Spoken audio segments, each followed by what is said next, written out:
अपने लिए हर कोई कार्य करता है, प्रभु की सृष्टि के लिए कार्य करना अपने आप में बेमिसाल है।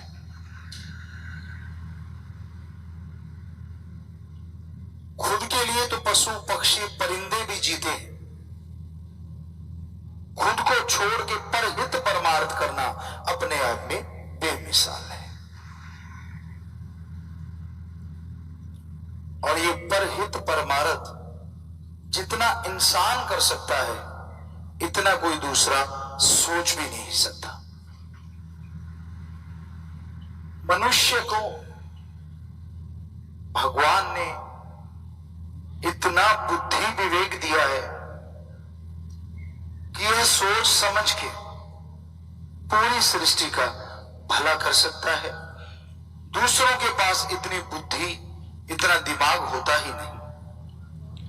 पूरी सृष्टि की रचना 5 तत्वों से हुई है: पृथ्वी, पानी, अग्नि, वायु और आकाश। ये पांचों तत्व भगवान ने पहले बनाए और फिर इनसे पूरी सृष्टि की रचना की। जिस तरह पेड़ पौधे हैं, इनमें तत्व तो एक ही है, मुख्य तत्व पानी है, लेकिन ये तत्व अपने आप में बड़ा महत्वपूर्ण है। इंसानी शरीर भी 70 से कोई 75% कहता है, कोई 90%, तो पानी ही है। लेकिन पेड़ पौधे जिनका मुख्य तत्व पानी है, वो पानी लेके इंसान को वो देते हैं जो देखे तो अनमोल है, वो ऑक्सीजन, वो प्रदूषण रहित वातावरण।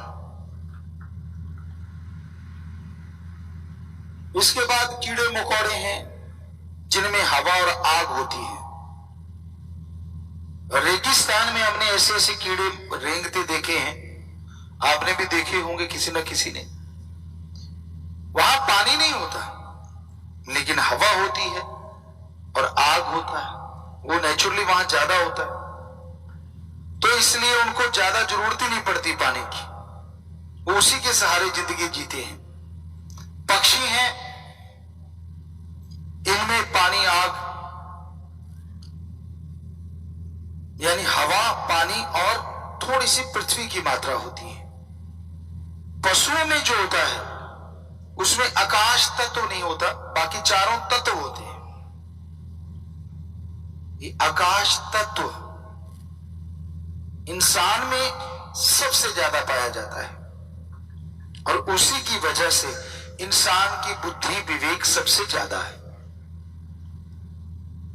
इंसान से शक्तिशाली तो बहुत सारे जानवर हैं, कोई भी ले लिए, सांड है, झूठा है, घोड़ा है, ऊंट है, बैल है, जिराफ है, शेर है, चीता है, सब इंसान से ताकतवर है।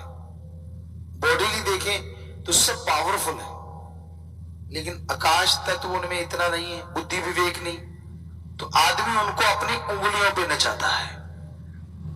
यह आदमी की बुद्धि की वजह से है। पर इस बुद्धि विवेक से जब इंसान काम नहीं लेता और बुरे कर्म करने लगता है, तो कहते विनाश काले विपरीत बुद्धि, कि जब इंसान का बुरा समय आता है तो उसकी बुद्धि विवेक उसका साथ छोड़ते हैं और वो मन के मते चलता हुआ अपने पांव पे कुल्हाड़ा मारता रहता है। इस बुद्धि विवेक से इंसान को अच्छे कर्म करने चाहिए, लंबा सोचना चाहिए, छोटा नहीं।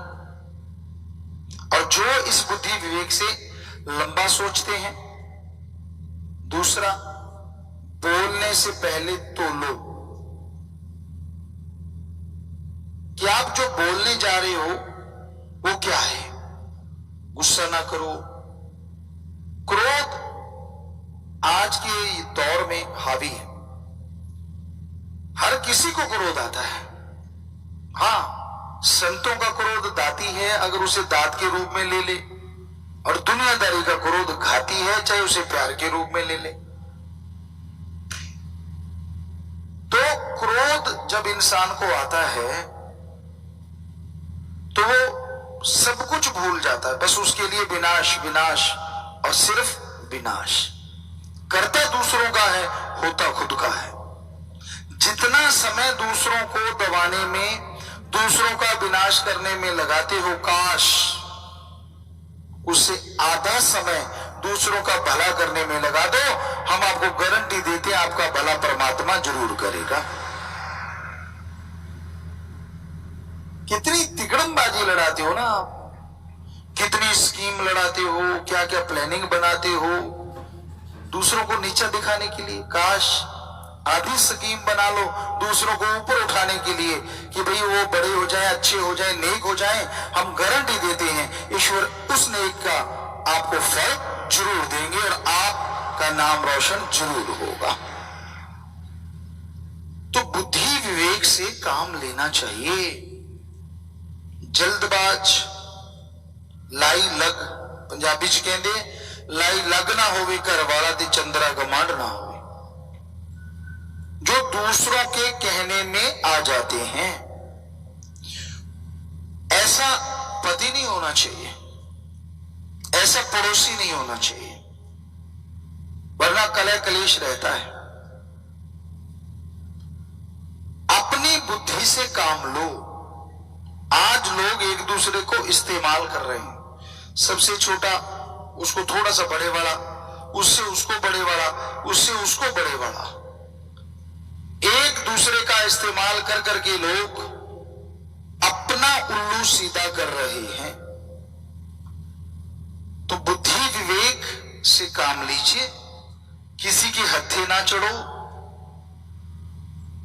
और ईश्वर की भक्ति करो, जमीन से जुड़े रहो, औकात ना भूलो। हम कभी नहीं बोलते कि हम तो खाकसार हैं, हम तो चौकीदार हैं, शास्त्र नाम शाह मस्तान जी का रहमो करम, वो कुछ भी बनवा दे, हम तो कुछ भी नहीं कर सकते। सब कर्म करावण हाथ, शास्त्र नाम शाह मस्तान मेरा सदगुरु मौला है।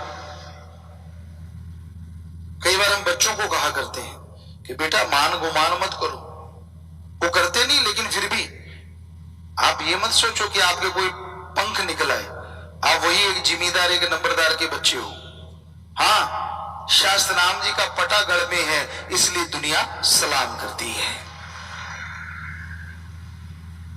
और यही हकीकत है। हर किसी इंसान को अगर ये सोच आ जाए, वो अहंकार ना करे, खुदी ना करे, अपने बड़ों का, पूर्वजों का, संतों का, फकीरों का सत्कार करे, हो नहीं सकता उसको कभी नीचा देखना पड़े।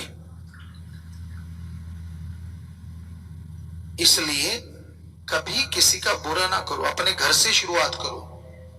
माता पिता, आप कहते हो मेरे लिए क्या किया, आपको इस दुनिया में लेके आए। कई बच्चे कहते थे मैंने कौन सा कहा था मुझे जन्म दो। जब तू बच्चे पैदा करेगा तब भी तेरे बच्चे नहीं कहेंगे कि मुझे पैदा करो।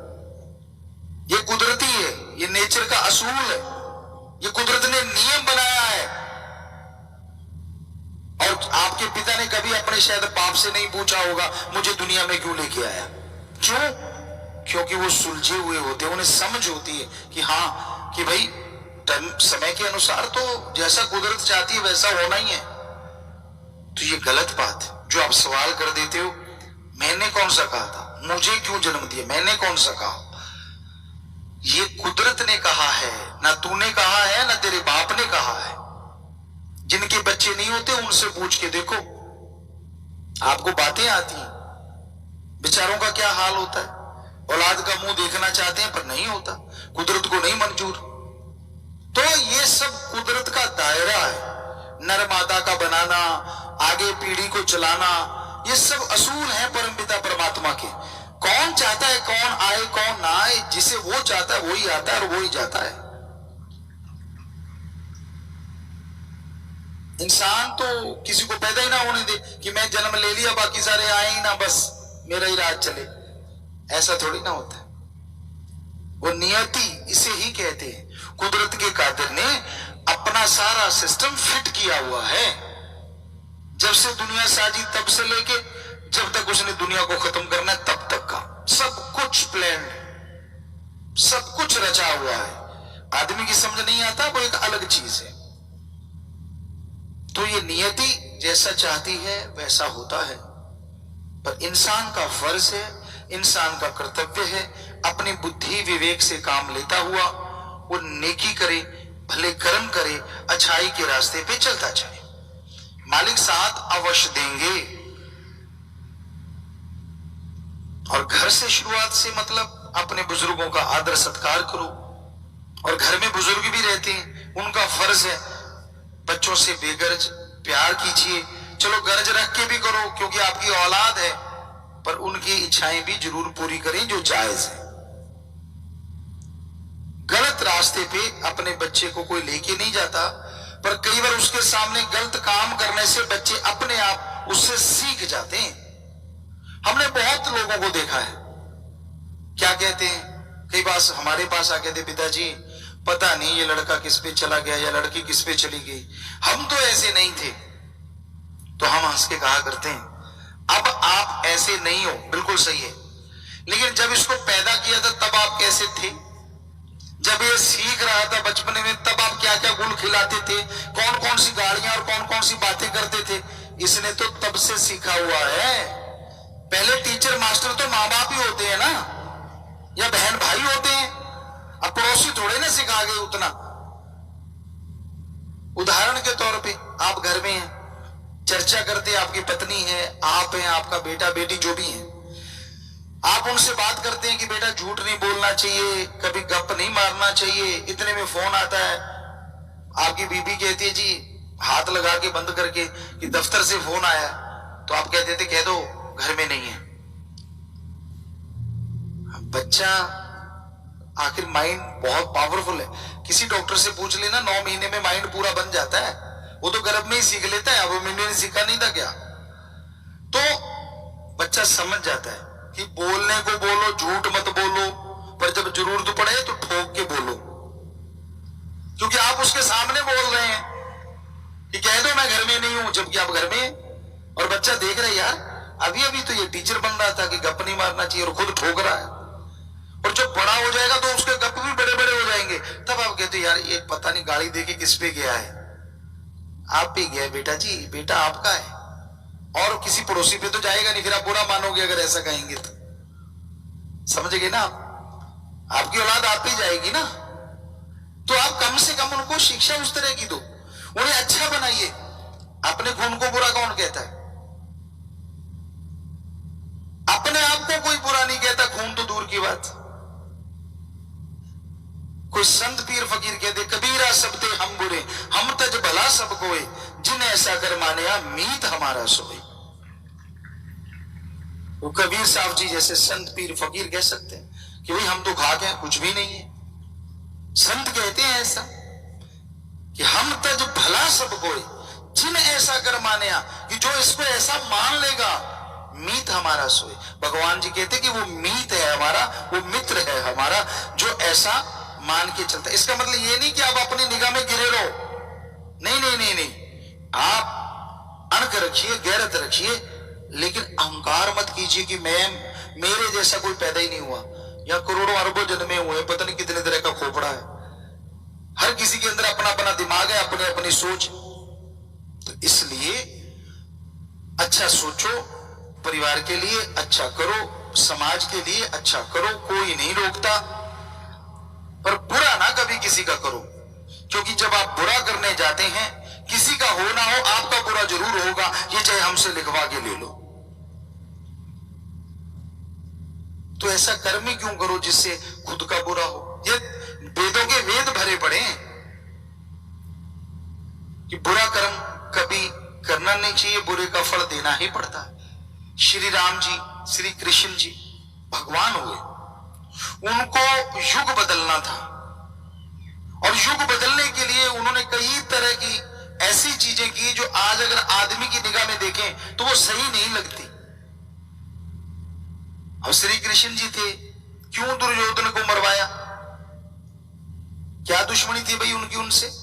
कोई दुश्मनी नहीं थी।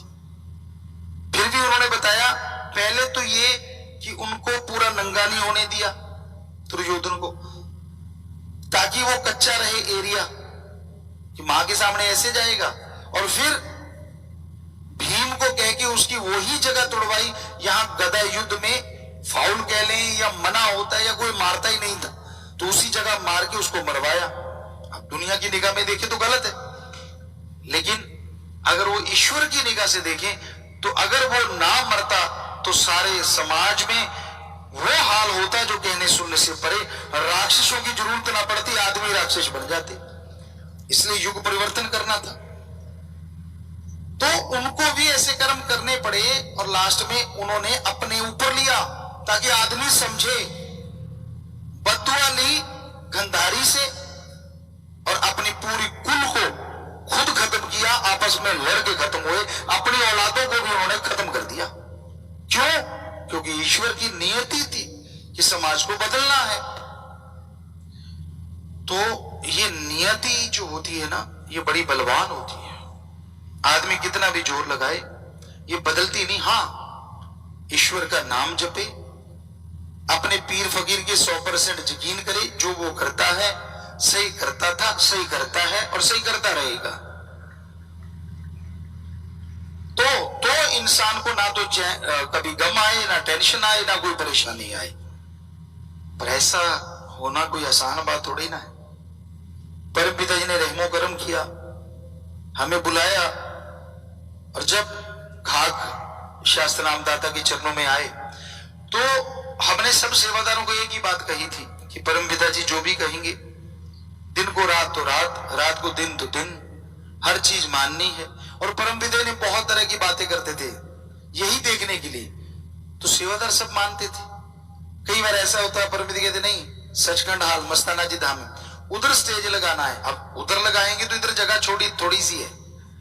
नेचुरली होता था कि इधर मकान थे और उधर को मुंह करके, जिधर टूटियों वाला जोड़ा गेट कहते उधर को मुंह करके स्टेज लगे तो संगत ज्यादा बैठती थी। लेकिन परम पिता जी कहते थे नहीं सचखंड हाल के साथ लगाओ, तो मजाल किसी की ना लगाता जब हम आए थे।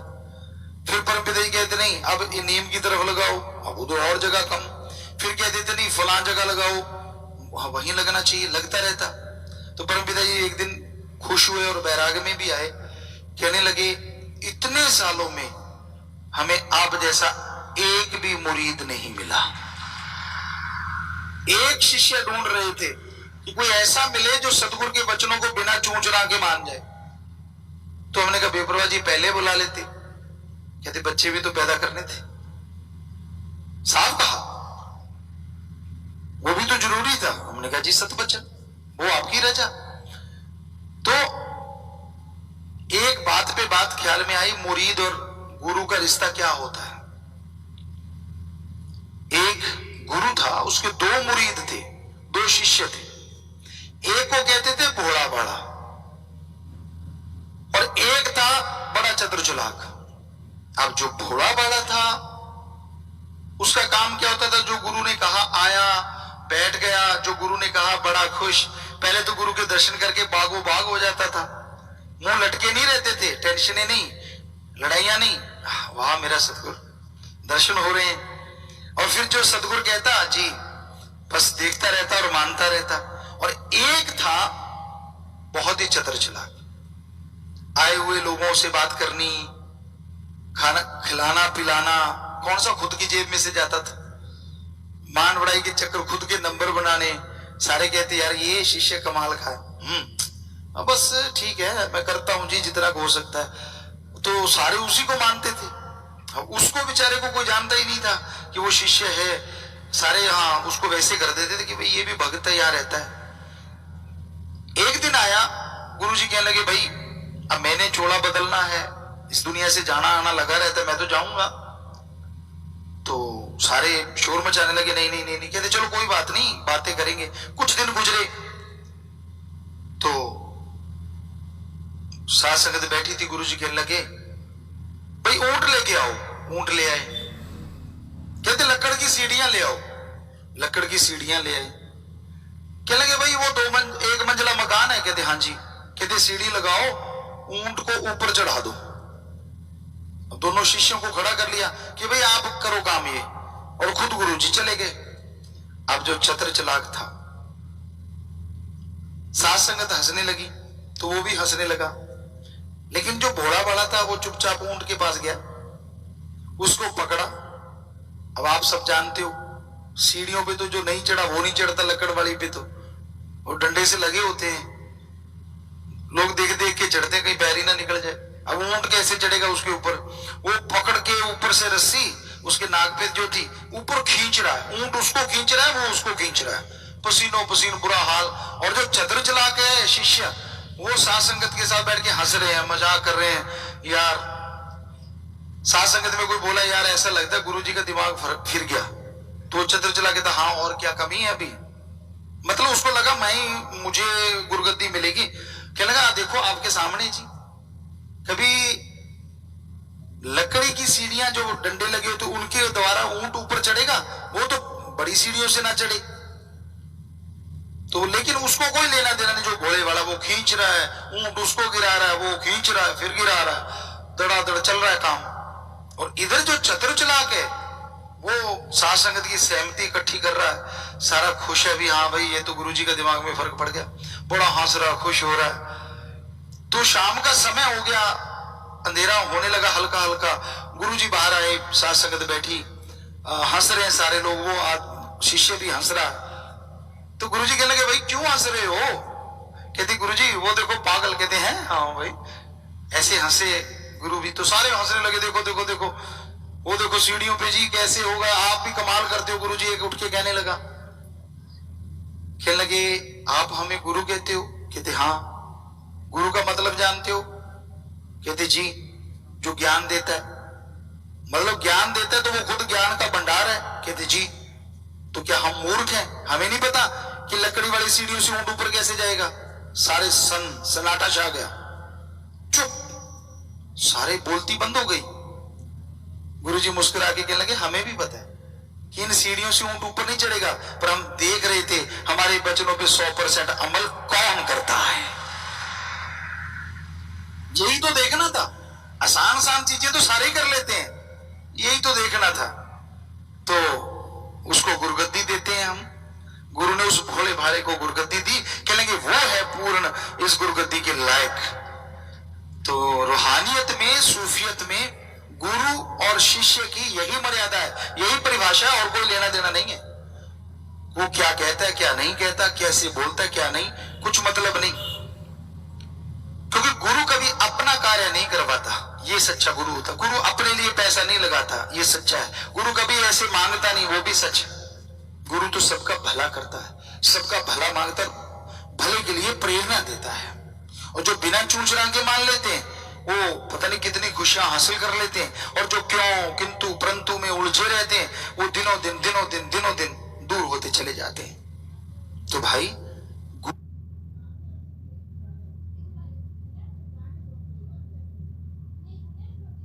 आपको सौंपे हुए हैं, आप जरूर अपनी जिंदगी के बारे में देखा करो, क्या आप उन कार्यों को वाकई साल में 2-2 बार या 1-1 बार करते हो? क्या नहीं करते तो जरूर करा करो। यही हमारे लिए आपकी तरफ से तोहफा जो आप हमें देना चाहते हैं, बस। और हमें कोई तोहफा नहीं चाहिए, कि आपको जो मानवता भलाई के कार्य बताए हैं उनको कम से कम साल में 1 या 2 बार तो जरूर किया करो। बाकी आप कैसे शिष्य हैं ये शास्त्र नाम शाह मस्तान जी दाता जानता है, लेकिन उसकी जो परिभाषा है वो हमें बताना जरूरी है। हम गुरु हैं, एक फकीर हैं, कि उसकी परिभाषा क्या है। अंधविश्वास नहीं होता, इसे कहते दृढ़ विश्वास। अंधविश्वास तो होता है कि कुछ देखा नहीं, करा नहीं और आंखें मोड़ के लग गए। जब फकीर आपसे कुछ लेता नहीं, फकीर आपसे कुछ मांगता नहीं, फकीर आपका धर्म नहीं बदलता, फकीर नोट बोर्ड के चक्कर में आपको उलझाता नहीं, तो फिर आप क्यों नहीं उस गुरु को पूरा गुरु मान के 100% अमल करते? करोगे तो टेंशन फ्री हो जाओगे, दोनों जहान से झोलियां जरूर। ईश्वर का प्यार, अल्लाह वाहिगुरु राम का प्यार एक ऐसी शक्ति है, एक ऐसी दवाई है जो आत्मबल को कुछ ही क्षणों में बढ़ा देती है। और साइंस का भी मानना है कि जिनके अंदर आत्मबल होता है वो सफलता की सीढ़ियां चढ़ते चले जाते हैं। पर बाहरी दुनिया में एलोपैथी, आयुर्वेदा, नेचुरोपैथी और भी कोई पद्धति हो, किसी में भी आत्मबल को बढ़ाने वाला टॉनिक खरीदा नहीं जा सकता, बनाया नहीं जा सकता। आत्मबल हर इंसान के अंदर रहता है और उसको बढ़ाने के लिए सिवाय मेथड ऑफ मेडिटेशन के, सिवाय गुरु मंत्र के, सिवाय राम के नाम के कोई तरीका ही नहीं जिससे आत्मबल बढ़ जाए। जिसको यकीन नहीं आता कि ऐसा हो नहीं सकता कि आत्मबल राम नाम से बढ़ता है, तो ऐसे ऐसे डॉक्यूमेंट्स हैं। कैंसर के मरीज कैसे 4th स्टेज के कैंसर से लड़े और कैसे वो जिंदगी की बाजी जीत गए। एक हो चलो मानी बात, बाई चांस हो गया, पर अगर हजारों हो तो, और हो भी वही जो राम नाम का सुमरण करने वाले, तो फिर तो कोई संशय नहीं रहता, कोई शंका नहीं रहता। तो ये हकीकत है। आद काल से जब से गुरु पीर फकीर इस धरती पे आए, उन्होंने वो मेथड बताया जिससे आत्मबल बढ़ता है। और ज्यों ज्यों लोग उस मेथड, गुरु मंत्र, कलमा, नाम, अलग अलग शब्द हैं भाषा में, उसको करते गए, त्यों त्यों उनके अंदर की खुशियां बढ़ती चली गई। अभी 2-3 साल पहले जर्मन, ऑस्ट्रेलिया और भी कई कंट्रीज के साइंटिस्टों ने यह प्रूव किया कि मालिक का नाम लेने वालों में आत्मबल बहुत ज्यादा होता है। उन्होंने सेंसर वगैरह लगाए, चिप वगैरह लगाई और लगभग 2-2 हजार लोगों को अलग अलग रखा। एक वो जो नास्तिक, एक वो जो आस्तिक। तो उन्होंने देखा जो नास्तिक लोग थे, बात बात पे झगड़ा, बात बात पे सुसाइड तक पहुंच जाना, परेशानी, बीमारी में आत्मबल गिरा देना, चारपाई जल्दी पकड़ लेना, ये लक्षण पाए गए। और जो आस्तिक थे, ईश्वर मालिक को मानने वाले, उनमें देखा गया वो बात बात पे जल्दी से झगड़ते नहीं, सुसाइड का तो मतलब ही नहीं, बीमारी आती है तो भी डरते नहीं बल्कि उससे लड़ते हैं मालिक के नाम के साथ और बीमारी से जीत जाते हैं। तो उन्होंने और सर्च किया आखिर ऐसा क्या है। तो उन्होंने और ज्यादा कंप्यूटर लगाए और ज्यादा चिप सेंसर लगाए।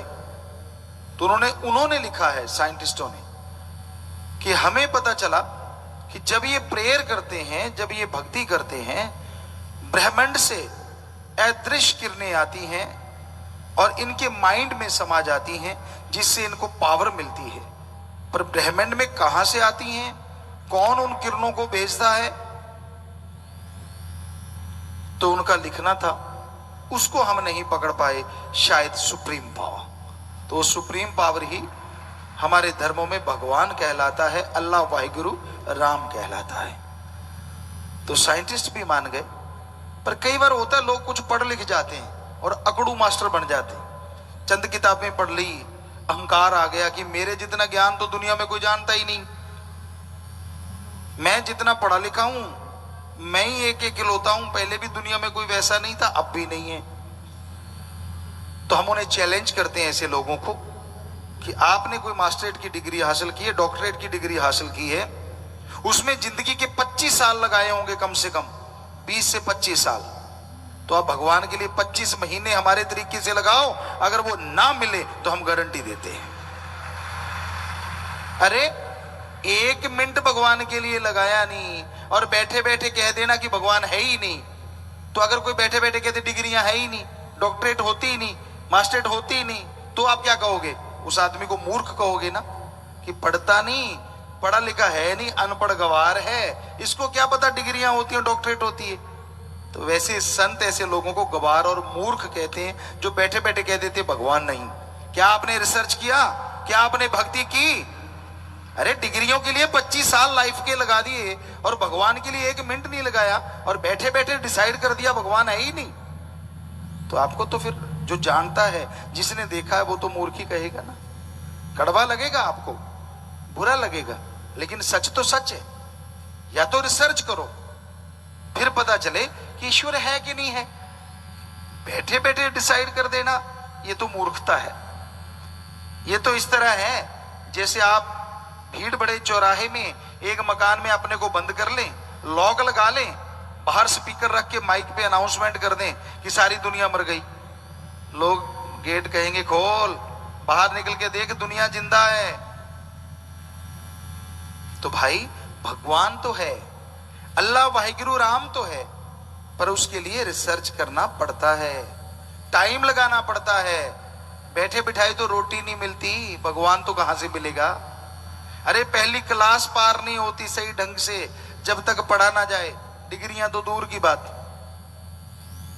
तो ईश्वर के लिए टाइम तो लगाना पड़ेगा ना, समय तो देना पड़ेगा। हाँ, फिर वो ना मिले, फिर हम आपको गारंटी देते आप जो मर्जी कहिए, पर समय पहले देना पड़ता है। पहले मेहनत, फल बाद में, ये थ्योरी है। चाहे आप कोई भी धंधा देख लो, पहले मेहनत करनी पड़ती है, फल बाद में मिला करता है। तो उसी तरह पहले भक्ति, भगवान बाद में। पहले भक्ति करनी पड़ेगी। ना पैसा दो, ना चढ़ावा करो, ना कपड़े बदलो, ना धर्म बदलो, ना भाषा बदलो। बस कुछ समय, घंटा सुबह शाम अपनी जीभा से, अपने ख्यालों से रिपीट करो उसका मेथड ऑफ मेडिटेशन, गुरु मंत्र। तो हो नहीं सकता कि उसके नजारे आपको ना मिले। पर अगर आप कुछ करते ही नहीं और अपने चंद किताबों के ज्ञान से अपने आप को कुछ अलग पंडित मानने लग गए तो गलत है। ईश्वर है ही नहीं। ऐसे तो बहुत सारे उल्लू कहते हैं सूरज है ही नहीं। क्या आप लोग मानोगे कि सूरज नहीं है? पर उल्लू तो सारे कहते हैं कि सूरज है ही नहीं। क्यों? क्योंकि उनकी आंखें है ही नहीं जो सूरज को देख पाए। सो अखियां बेन जिन डसींदो मां पीरी, संतों ने लिखा है। इन आंखों से ईश्वर नहीं। जब इनको बंद करके हम ध्यान में बैठते हैं, समाधि में बैठते हैं, और फिर जब हमारी आत्मा ऊपर उठती है तो वो उस ईश्वर को देख पाती है। फिर अंदर बाहर नजर आ सकता है जब एक बार अंदर नजर आ गया। पर उसके लिए टाइम तो लगाना पड़ेगा ना, समय तो देना पड़ेगा। अब बिस्तर पे लेटे लेटे आप डॉक्टरेट की डिग्री हासिल तो नहीं कर सकते।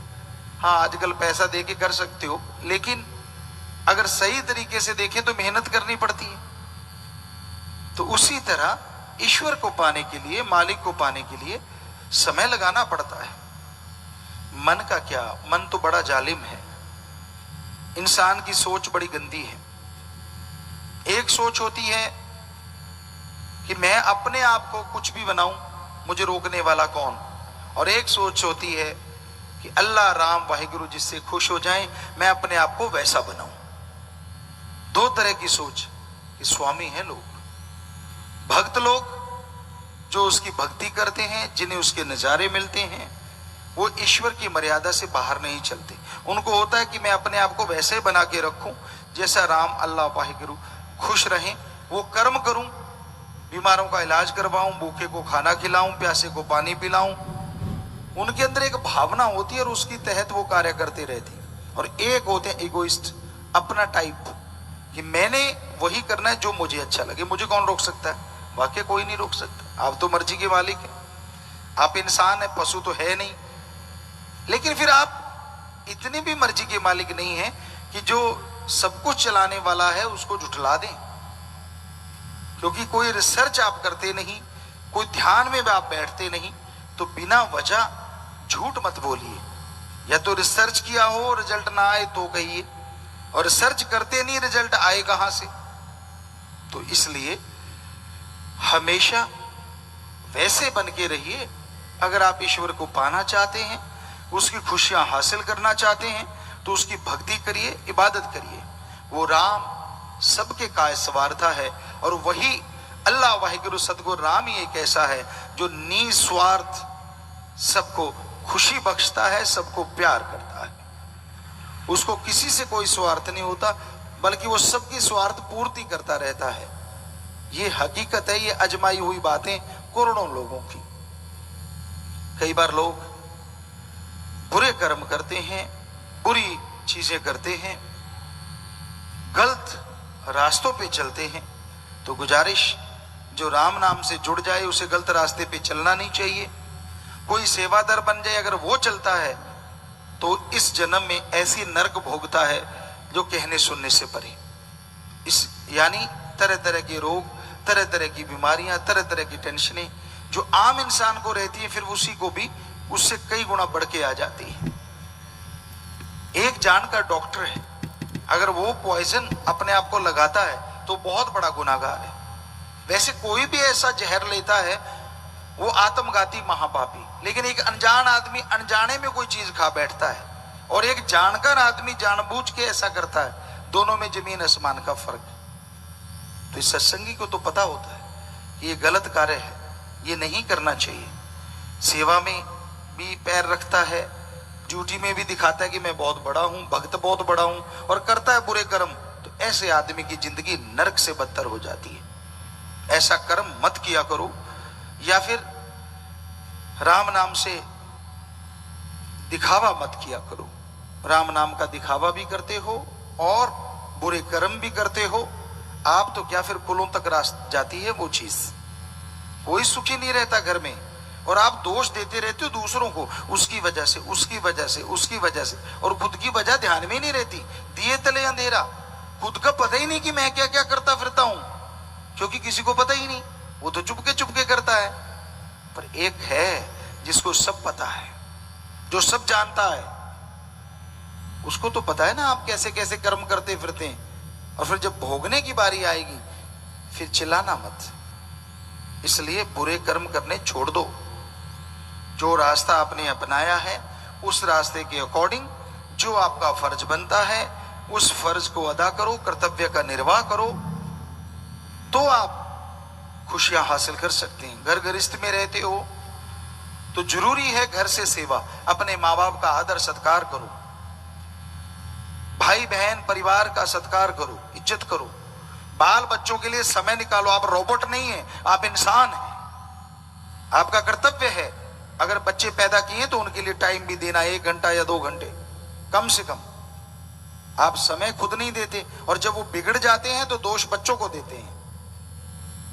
तो घर से शुरुआत कीजिए और उसके बाद समाज में जाइए, समाज का भला कीजिए। ये ना हो दिए तले अंधेरा, घर में बर्बादी हो रही हो और आप बाहर दिखावा करते फिर रहे हो। तो इसलिए जरूरी है घर गृहस्थ में रहते हुए कर्तव्य का निर्वाह करें। जिस रिश्ते के प्रति जो फर्ज बनता है, जो कर्तव्य बनता है, उसका निर्वाह कीजिए। और अगर आप त्यागी तपस्वी हैं तो जिसके लिए त्याग किया है उसके अकॉर्डिंग चलिए। उसमें पाखंड, दिखावे या ढोंग में मत पड़िए, या गलत कार्य मत कीजिए। ये ना हो कि आपको जो रास्ता दिखाया गया और जो रहन सहन बताया गया उसके उल्ट चलते हैं, अपने मन की करते हैं, तो कहां से खुशियां ढूंढते हैं आप। कोई भी घर गृहस्थ में रहे, चाहे त्यागी हो, उसके लिए जो भी जिंदगी के असूल हैं उसका निर्वाह करना ही सच्ची भक्ति होती है। जो उसके उल्ट चलता है वो अपने पांव पे कुल्हाड़ी खुद मारता रहता है। तो इसलिए हमेशा नियम बने हैं इंसान के लिए, कर्तव्य निर्वाह करने का तरीका बना है, उसके अनुसार चलते जाइए तो मालिक की कृपा दृष्टि होगी। जिंदगी में खुशियां हासिल करेंगे, टेंशन फ्री रहेंगे, और मालिक की दया में रहमत हमेशा बरसती रहेगी। आत्मविश्वास बढ़ेगा, आत्म बल बढ़ेगा, जिसके सहारे अंदर बाहर तरक्की हासिल आप करते जाएंगे। कोई मालिक को पैसा देने की जरूरत नहीं, कोई दिखावा करने की जरूरत नहीं, कोई चढ़ावा देने की जरूरत नहीं।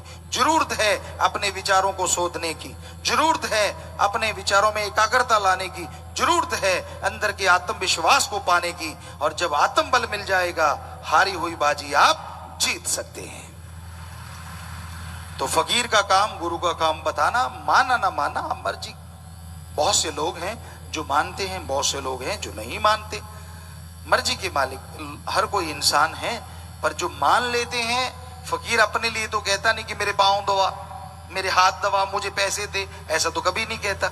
वो तो कहता है सच्चा फकीर कि ये कर्म कर, वो कर्म कर और ये ना कर, ताकि तेरी जिंदगी में दुख ना आए और सुखों से तुम माला माल हो जाए। जो सुन के मान लेता है उसके खुशियां आती, और जो नहीं मानता वो अपनी बर्बादी का कारण खुद बनता रहता है।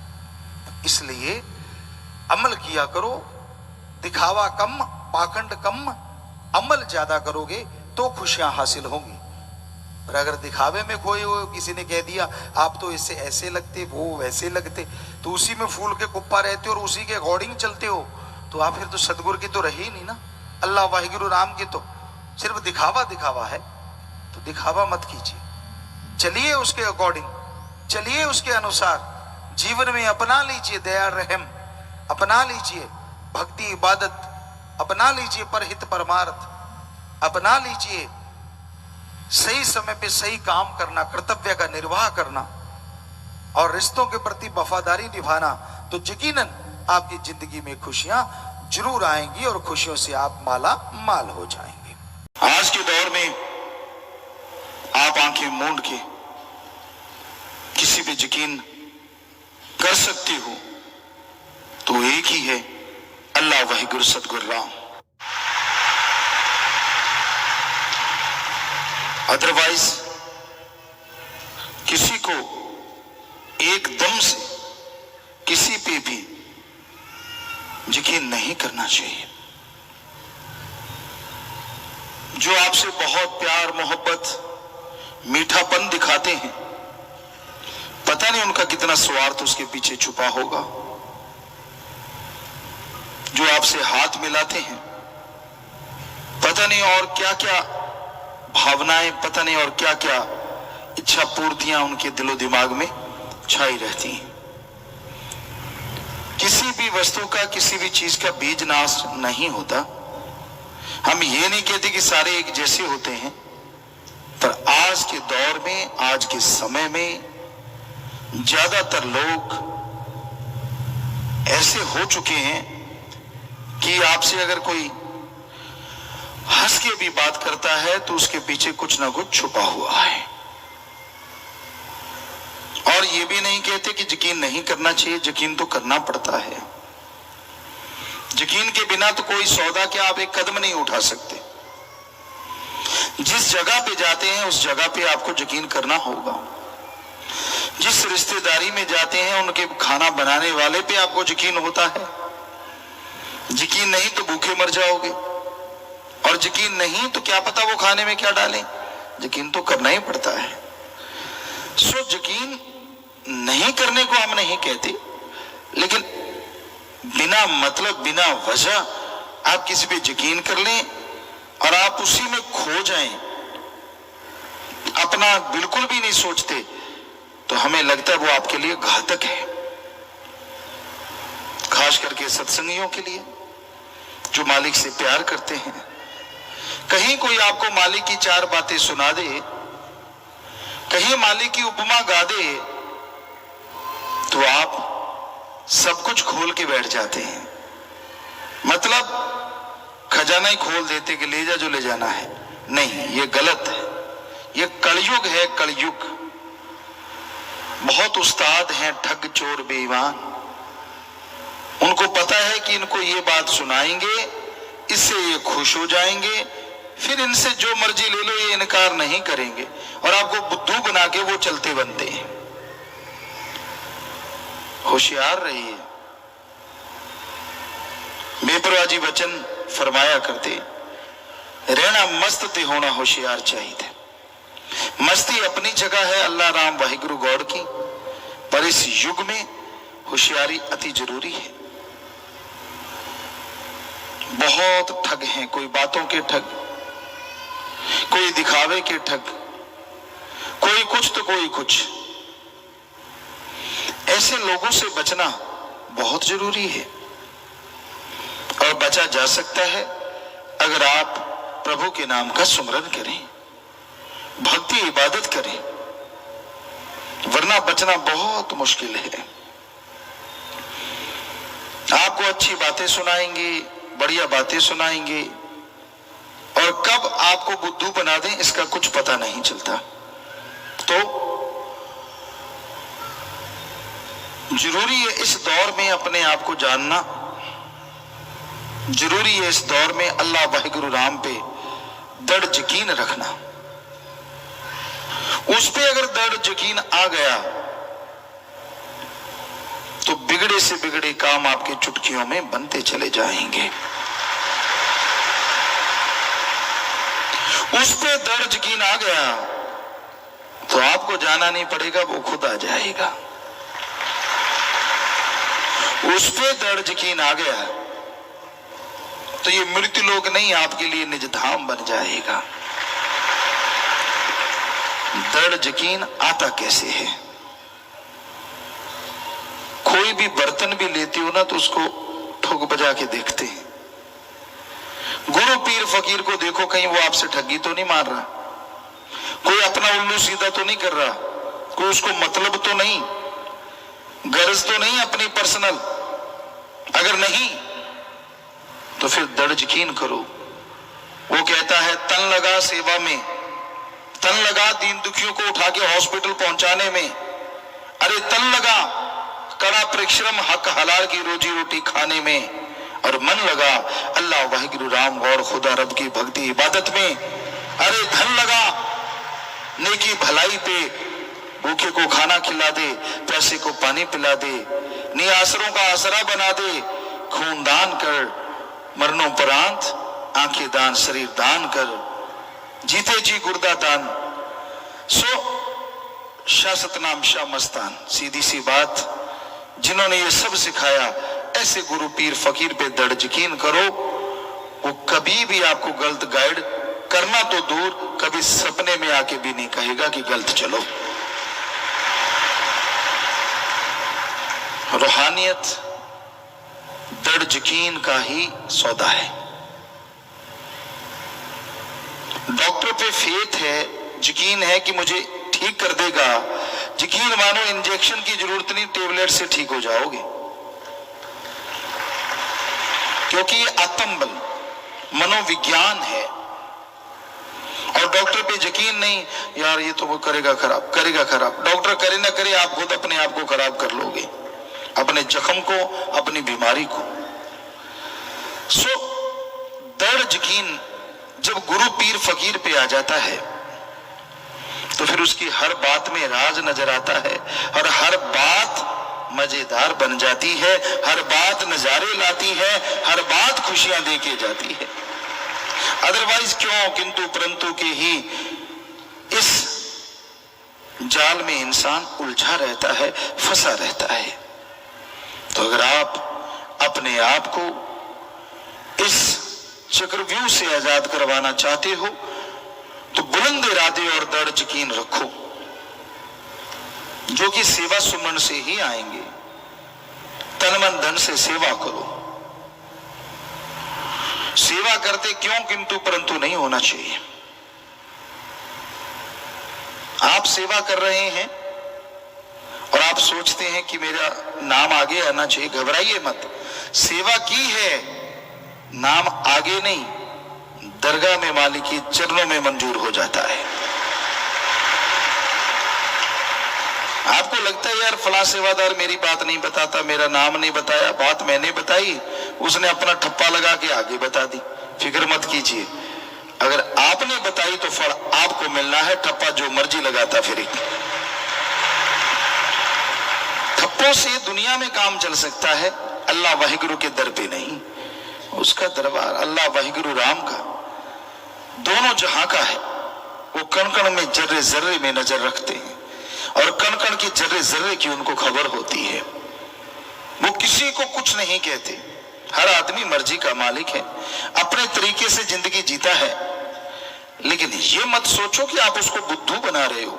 उसको एक एक पल का पता है, आपका कौन सा पल कहां गुजरता है, किस रूप में गुजरता है, और आप दिखाते क्या हो, सब मालूम है उसे।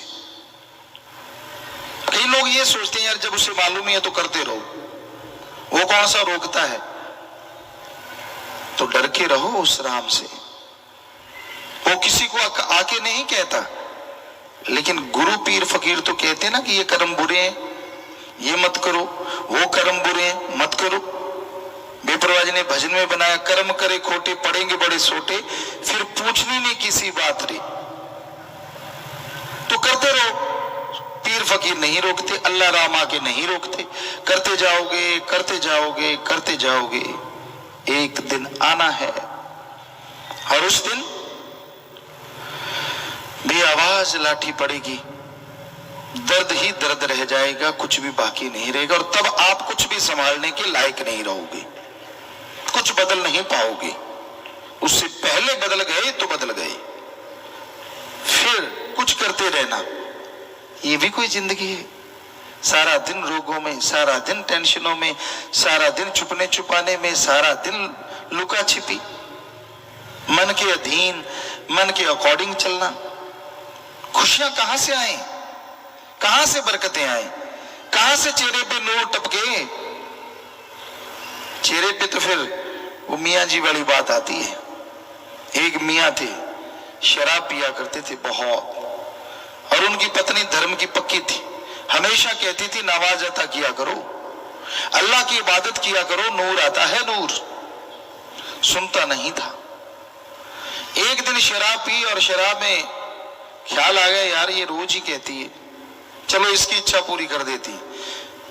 नशा करके आया घर में और उसने देखा था पत्नी को कि यहां दुआ करती है, वहां घुटने के बल बैठ के, आता जाता कुछ था नहीं, कलमा तो आता नहीं था, घुटने के बल बैठ गया, दोनों हाथ ऊपर उठाए यूं करके और फिर ऐसे कि आमीन, और घरवाली को आवाज मारी इधर आ। वो दौड़ी दौड़ी आई, कहने लगा देख तू कहती थी ना नवाज अता किया कर, कहती हाँ, कहती आज मैंने की है, देख मेरे चेहरे पे नूर। उसने निगाह मारी, असल में हुआ ये कि यहां उसने हाथ मारे, उसके घरवाली रोज वहां पे लोहे का तवा जिसपे रोटी बनाते हैं वो साफ किया करती थी, कालिक ही कालिक थी।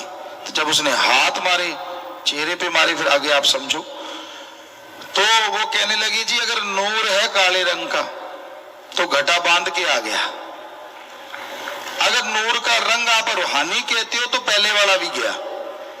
तो ऐसा ही होता है, कर्मों का चक्र जितना मर्जी छुपा लो छुपता नहीं। अगर आप वचनों के पक्के हो, दृढ़ यकीन वाले हो, तो नूर आएगा ही आएगा, वरना जितने मर्जी पाउडर क्रीम लगा लो पहले वाला भी जाएगा।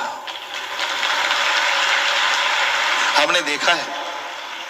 अब कोई ये ना कहने लग जाना पिताजी ने मुझे ही कहा है, अब जो ऐसे कर्म करते हैं सभी को कहा है, मुझे क्या, और कोई हम गधों को तो सुना नहीं रहे, आदमी सुन सकते हैं। तो जो ऐसा कर्म करते हैं हमने साफ देखा है, क्या चेहरे और क्या दिलो दिमाग और क्या शरीर सब बदल जाते हैं, सब नूर उड़ जाते हैं। वरना क्या कारण है कि आप भक्ति करें, सेवा करें, चेहरे पे नूर ना आए? इम्पॉसिबल, हो ही नहीं सकता। तो भाई हमारा है फर्ज बताना, बहुत बार बताया, मानना आपका काम। अगर मान लेते हो कुछ ना कुछ तो नूर आएगा ही, थोड़ा सुमन कर लिया, थोड़ी सेवा कर ली, कुछ ना कुछ तो आएगा ही। और अगर वचनों की उल्टी चलना है, अपने एम बना लिया लाइफ का कि दिखावा, खत कुछ और है और लिफाफे का दिखावा कुछ और है, अंदर लिखा कुछ और है, आपने ये बना ही लिया कि मैंने धोखा देना ही देना है, तो आप अपने आप को धोखा दे रहे हो। और यकीन मानो नया तो आएगा क्या, अगला भी चला जाएगा, ये सच्चाई है। तो हम नहीं चाहते कि आपके अंतःकरण में बेचैनियां हो, आप टेंशन चिंता की जिंदगी जिए। भगवान ने आपको मनुष्य शरीर दिया और हमारे वेदों में लिखा है, शास्त्रों में लिखा है, मनुष्य सर्वोत्तम है, फिर भी आप गुलामों से जिंदगी जीते हैं, फिर भी आप गम चिंता टेंशन में कहराते रहते हैं। इसकी एक ही वजह है, सारे कार्य आप नियमानुसार करते हैं पर भगवान अल्लाह राम के लिए आधा घंटा सुबह शाम देने से कतराते हैं। आप देख लो 2 महीने, चलो ज्यादा नहीं, एक्सपेरिमेंट कर लो, करके तो देखो, आधा घंटा सुबह आधा घंटा शाम, 23 घंटे तो फिर भी बाकी हैं। अगर 12 में माने तो 11 घंटे बाकी हैं। तो आप करके तो देखो, आधा घंटा सुबह शाम, 15 मिनट सुबह शाम प्रभु के नाम का जाप लगन से करो, दिल से करो, फिर देखो कैसे आपकी जिंदगी में बहारें आती हैं, कैसे आपके विचार काबू में आते हैं और कैसे आप परमपिता परमात्मा की खुशियां हासिल करके अंदर से सुरूर और चेहरे पे नूर से भर जाते हैं।